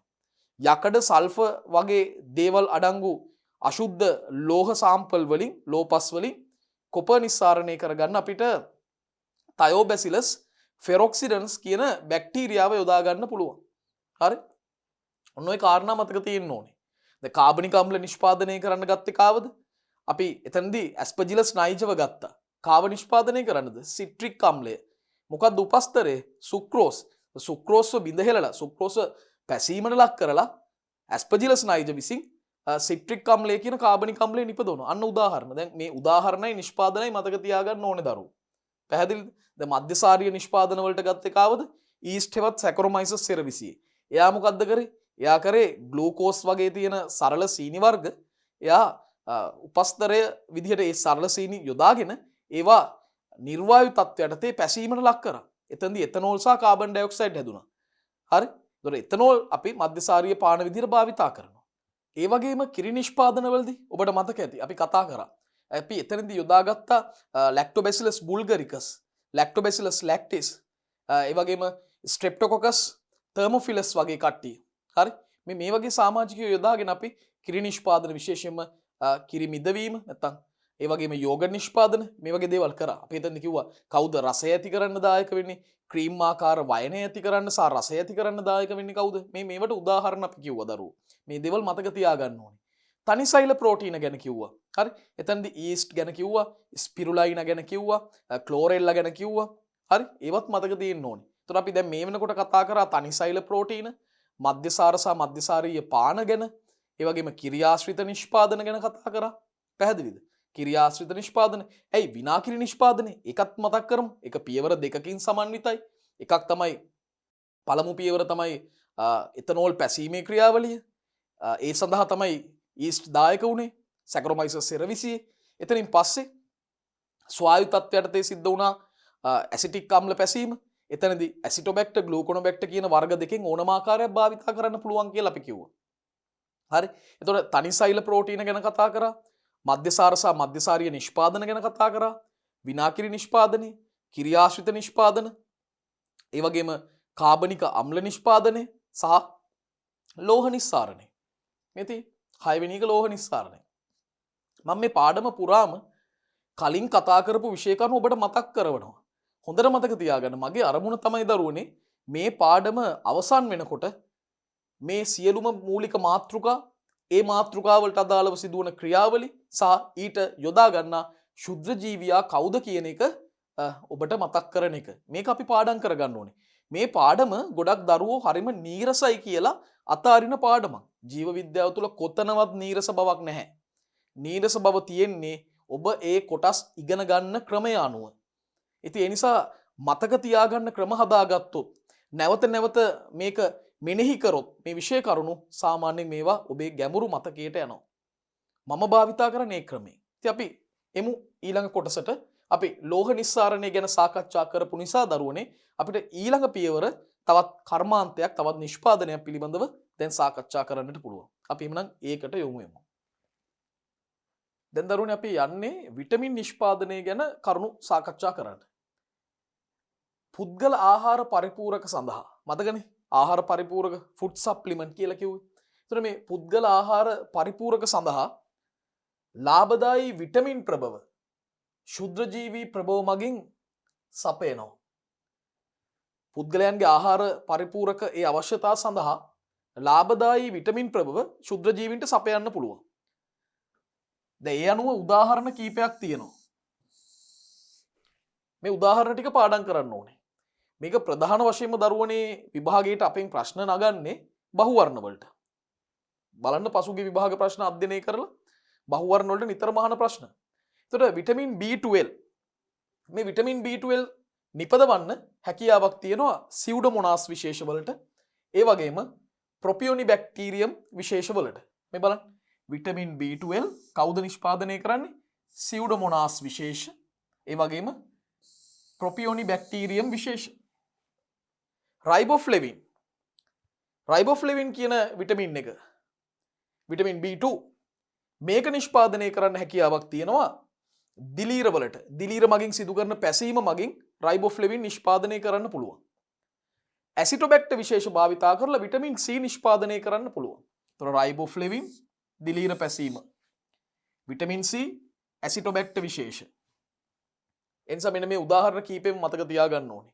විටමින් B12 නිෂ්පාදනය කරන්න පුළුවන් හැකියාව තියෙනවා කාටද? සියුඩෝමොනාස් විශේෂ ප්‍රොපියෝනිබැක්ටීරියම් විශේෂ වලට. ඒ වගේම රයිබෝෆ්ලෙවින් මේක නිෂ්පාදනය කරන්න පුළුවන් දිලීර මගින් සිදු කරන පැසීම මගින්. ඒ විතරක් නෙමෙයි අවසාන වශයෙන් අපි කිව්වා විටමින් C මේක ඇසිටෝබැක්ටර් විශේෂ වලට නිෂ්පාදනය කරන්නට පුළුවන්. පැහැදිලිද? හරි. එහෙනම් අපි 8 වෙනි නිෂ්පාදනයට යමු බලන්න. එන්නත් දැන් විවිධ රෝගවලට එරෙහිව සක්‍රීය ප්‍රතිශක්තිකරණය සක්‍රීය ප්‍රතිශක්තිකරණය සඳහා වාණිජමය වශයෙන් එන්නත් නිෂ්පාදනයේදී විවිධ ප්‍රතිදේහ ජනක යොදා ගන්නවා. දැන් මෙතනදී මේ සක්‍රීය ප්‍රතිශක්තිකරණය කියලා අදහස් කරන්නේ මරණ ලද හරි එහෙම නැත්නම් දුර්වල කරන ලද හරි ව්‍යාධි ජනකයින් එන්නත් මාර්ගයෙන් ශරීරගත කරවල දේහය තුල ඊට එරෙහිව ප්‍රතිදේහ නිෂ්පාදනය වීමක් සිදු කරනවා. මේවයින් සමහරක් එන්නත් ජාන ඉංජිනේරු තාක්ෂණය නැත්නම් ජාන ඉංජිනේරු විද්‍යාව භාවිතා කරලත් නිපදවලා තියෙනවා. විශේෂම එන්නත තමයි හෙපටයිටිස් B එන්නත. ඒ තමයි ප්‍රධානම එන්නතක් ජාන ඉංජිනේරු විද්‍යාවෙන් දියුණු කරපු එන්නතක්. ඒ වගේම අක්‍රීය ප්‍රතිශක්තිකරණය සඳහා විවිධ ප්‍රතිදේහ සැකසුම් වල වාණිජ නිෂ්පාදනත් භාවිතා කරන්න පුළුවන්. අක්‍රීය ප්‍රතිශක්තිකරණය සඳහා දැන් උදාහරණයක් විදිහට ජල බීතිකාවට එරෙහිව ඉමියුනෝග්ලොබියුලින් යොදා ගන්න පුළුවන්. මේවා නිෂ්පාදනය කරලා තියෙනවා ශුද්ධ ජීවීන් භාවිතා කරලා. ඒ වගේම පිටගැස්මට එරෙහිව ප්‍රතිදූලක නිෂ්පාදනය කරලා තියෙනවා. බොටියුලිනිසම් දූලක නිෂ්පාදනය කරලා තියෙනවා. ඉතින් මේ උදාහරණ දැනගන්න ඕනේ. මේක පටලවා ගන්න එපා. සක්‍රීය ප්‍රතිශක්තිකරණය සඳහා නිෂ්පාදනය කරලා තියෙන ප්‍රධානම එන්නතක් තමයි හෙපටයිටිස් B එන්නත. ජාන ඉංජිනේරු විද්‍යාව භාවිතා කරලා හදලා තියෙනවා. අක්‍රීය ප්‍රතිශක්තිකරණය සඳහා විවිධ ප්‍රතිදේහ සැකසුම් වල වාණිජ නිෂ්පාදන හදලා තියෙනවා. හොඳම උදාහරණ තමයි ජල බීතිකාවට එරෙහිව ගන්න ඉමියුනෝග්ලොබියුලින්, ඒ වගේම පිටගැස්මට එරෙහිව ගන්න ප්‍රතිදූලක, ඒ වගේම බොටියුලිනිසම් දූලක යොදාගෙන තියෙනවා. එතකොට අපි මේ ටික සාරාංශීකරණය කරොත් විවිධ රෝගවලට එරෙහිව සක්‍රීය ප්‍රතිශක්තිකරණය සඳහා වාණිජ වශයෙන් වැදගත් වන එන්නත් නිපදවනකොට විවිධ ප්‍රතිදේහ ජනක යොදා ගන්නවා. එතකොට ශුද්ධ ජීවියාගේ දේහයේ තියෙන විවිධ කොටස් තමයි අපි ප්‍රතිදේහ ජනක විදිහට යොදාගන්නේ. ඉතින් සමහරක් ඒවා ජාන ඉංජිනේරු විද්‍යාව මගින් නිපදවලා තියෙනවා. හොඳම උදාහරණය හෙපටයිටිස් B එන්නත. හෙපටයිටිස් B එන්නත. එතකොට අක්‍රීය ප්‍රතිශක්තිකරණය සඳහාත් විවිධ ප්‍රතිදේහ සැකසුම් වල වාණිජමය නිෂ්පාදන භාවිතා කරනවා. විවිධ ප්‍රතිදේහ සැකසුම් වල වාණිජමය නිෂ්පාදන භාවිතා කරනවා අක්‍රීය ප්‍රතිශක්තිකරණය සඳහා. දැන් උදාහරණයකට ගත්තොත් ජල බීතිකාවට එරෙහි ඉමියුනෝග්ලොබියුලින්, පිටගැස්මට එරෙහි ප්‍රතිදූලක, බොටියුලිනිසම් දූලක යොදා ගන්න පුළුවන්. එහෙමනම් දරුවනේ එන්නත් නිෂ්පාදනය ගැන අපි සාකච්ඡා කළා. හරිම සරලව අවශ්‍යම කරුණු සියල්ලම ඇතුළත් කරලා. අපි 9 වෙනි නිෂ්පාදනයට යමු. දැන් දරුවනේ ඊළඟට අපි මේ සාකච්ඡා කරන්නේ 9 වෙනි කර්මාන්තය. ඒ තමයි එන්සයිම. දැන් එන්සයිම කියන්නේ අපිට ඉතාම වැදගත් දෙයක් නේ. අපේ ජෛව රසායනික ප්‍රතික්‍රියා උත්ප්‍රේරණය කරන සංයෝගයක් එන්සයිම. දැන් ශුද්ධ ජීවීන් භාවිතා කරලත් එන්සයිම හදාගන්න පුළුවන්. ශුද්ධ ජීවීන් භාවිතා කරලත් එන්සයිම නිෂ්පාදනය කරගන්න පුළුවන්. බලන්න. වාණිජමය වශයෙන් විශාල පරාසයක එන්සයිම ප්‍රමාණයක්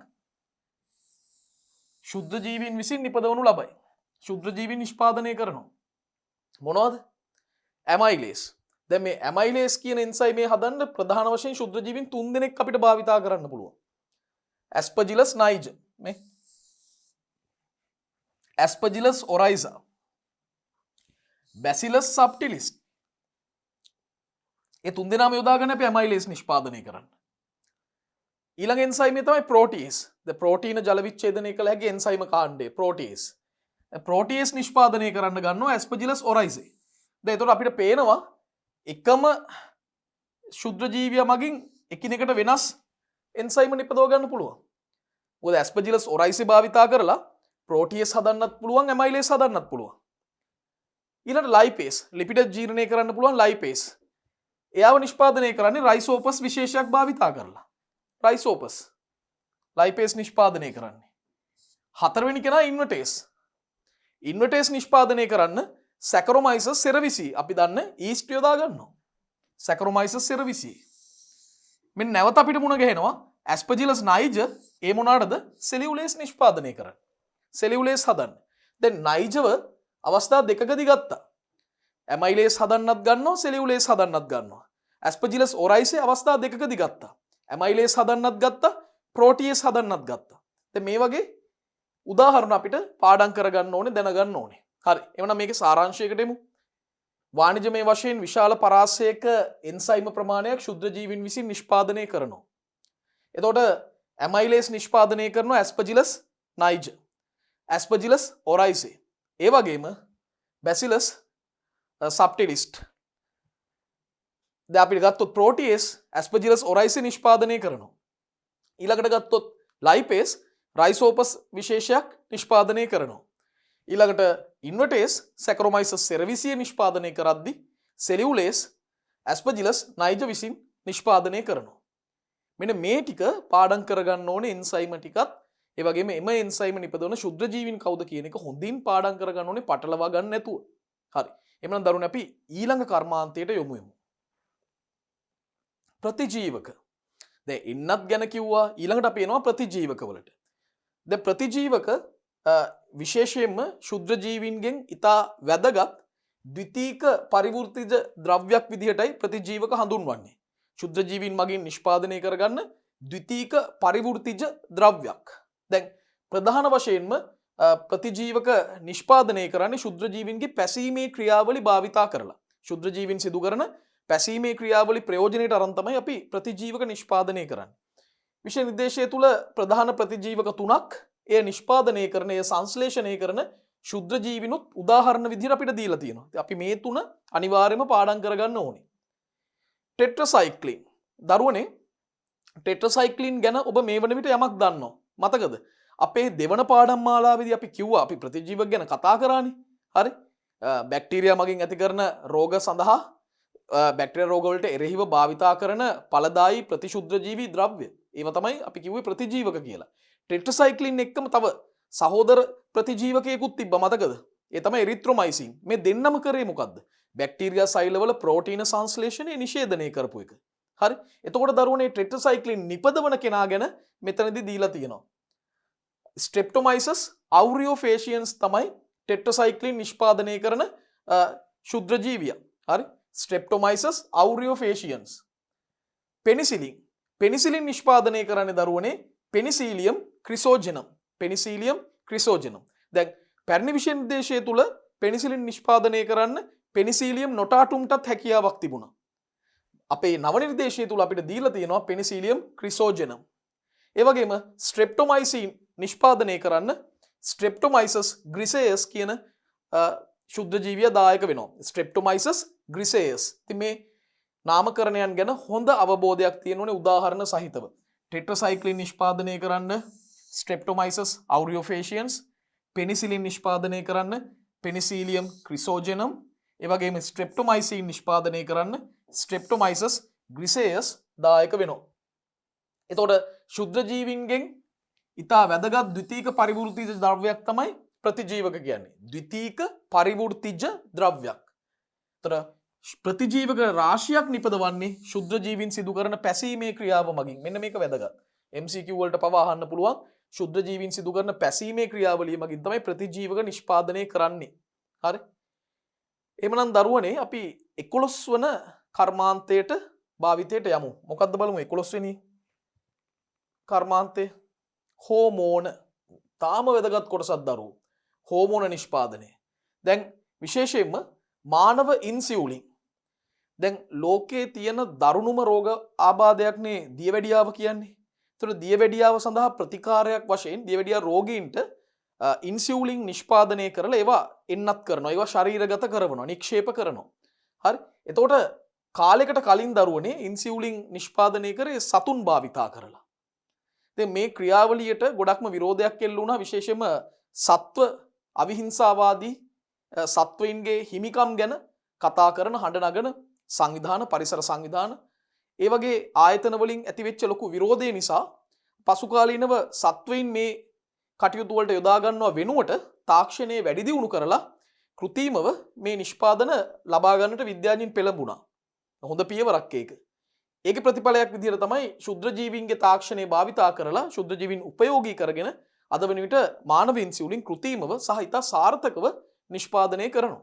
හරි. සාමාන්‍යයෙන් ඉන්සියුලින් නිස්සාරණයට ගනු ලැබුවේ සත්ව අග්න්‍යාශ. සත්තුන්ගේ අග්න්‍යාශයෙන් තමයි ඉන්සියුලින් නිස්සාරණය කරගත්තේ මීට කාලයකට කලින්. මේ මිලාදික ක්‍රමයක් බැවින් ඉල්ලුමට සරිලන සැපයුමක් සිදු කිරීමට නොහැකි විය. නිෂ්පාදකයන්ගේ පැත්තෙන් ගත්තොත් මේක මිලාදික ක්‍රමයක්. ඒ නිසාම අධික මිලකට මේවා අලෙවි කරන්නටත් සිද්ධ වුණා. ඒ නිසාම ටික ටික මේවට තියෙන ඉල්ලුමත් අඩු වුණා. මොකද ඒ පිරිවැය දරන්නට ජනතාවට නොහැකි නිසා.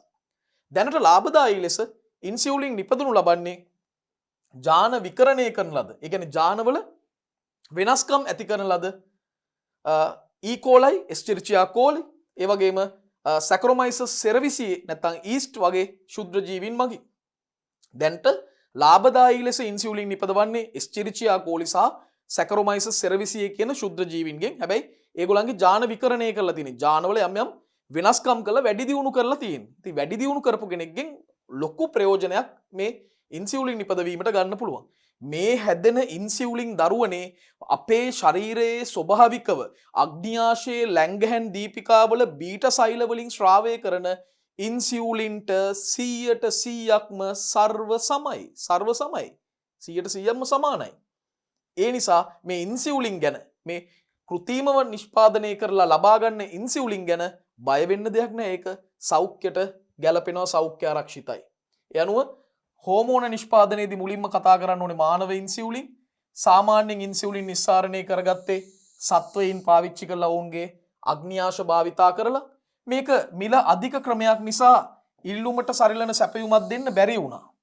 ඒ නිසාම දැනට ලාභදායී ලෙස ඉන්සියුලින් නිපදවන්නේ ජාන විකරණය කරන ලද කාගෙන්ද? Escherichia coli, ඒ වගේම Saccharomyces cerevisiae කියන ශුද්ධ ජීවීන් මගින්. Saccharomyces cerevisiae, Escherichia coli කියන ශුද්ධ ජීවීන් මගින්. මේ වෙන විට මානව ඉන්සියුලින් වලට සර්ව සම ඉන්සියුලින් තමයි මේ නිෂ්පාදනය කරලා තියෙන්නේ. මේ ඉන්සියුලින් මානව ඉන්සියුලින් වලට සර්ව සම තත්වයකින් තමයි පවතින්නේ. පැහැදිලිද? හරි.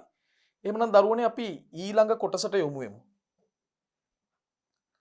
දැන් ඒ වගේම ඊළඟ අවස්ථාව තමයි මේ මානව වර්ධක හෝමෝනය. දැන් මුල් කාලේදී දරුවෝ මානව වර්ධක හෝමෝනයටත් විකල්පයක් විදිහට සතුන්ගෙන් ඒක නිස්සාරණය කරලා මිනිසුන්ට ශරීරගත කරා. හැබැයි ඔබ හිතලා බලන්න සතුන්ගේ වර්ධනයද අපේ වර්ධනයද මේ දෙක සමානද? නැහැනේ. සතුන්ගේ වර්ධන රටාව නෙමෙයිනේ මානවයන්ගේ වර්ධන රටාව. ඉතින් ඒ නිසා මේකේ තිබ්බ කාර්යක්ෂමතාවය, මේකේ ඵලදායීතාවය ගොඩක් අඩුයි. නමුත් මේ විද්‍යාඥයින්ගේ ජාන ඉංජිනේරු විද්‍යාවේ සිද්ධ වෙච්ච දියුණුවත් එක්ක විද්‍යාඥයින් මේ සඳහාත් විකල්පයක් ගත්තා. කවුද? අපේ සහයෝගයට ආවේ නැවතත් Escherichia coli, E. coli.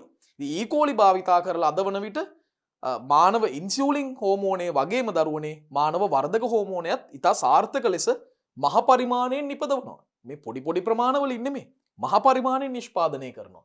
එහෙනම් මුල් කාලවලදී මානව වර්ධක හෝමෝනය සඳහා විකල්පයක් ලෙස සතුන්ගෙන් ලබාගත් හෝමෝන වර්ග තමයි භාවිතා කරේ. මේකේ කාර්යක්ෂමතාවය අඩුයි.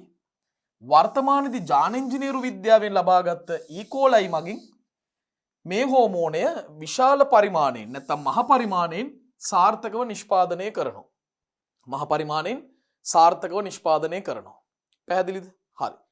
දරුවනේ කර්මාන්ත හා සම්බන්ධ ශුද්ධ ජීව විද්‍යාවේ සිද්ධාන්තමය කොටස්වල පළමු කොටස, ඒ කියන්නේ පළමු පරිච්ඡේදය මේන් අවසන් වෙනවා. අපි දෙවන පරිච්ඡේදය තුලින් තවත් කර්මාන්ත හා සම්බන්ධ ශුද්ධ ජීවීන්ගේ භාවිතයන් රාශියක් ගැන කතා කරනවා. තව කරුණු ගොඩාක් කතා කරන්නට තියෙනවා. අපි එමුනම් මේ දෙවන පරිච්ඡේදයෙන් නැවත හමු වෙමු. එතෙක් ඔබට සුබ දවසක්.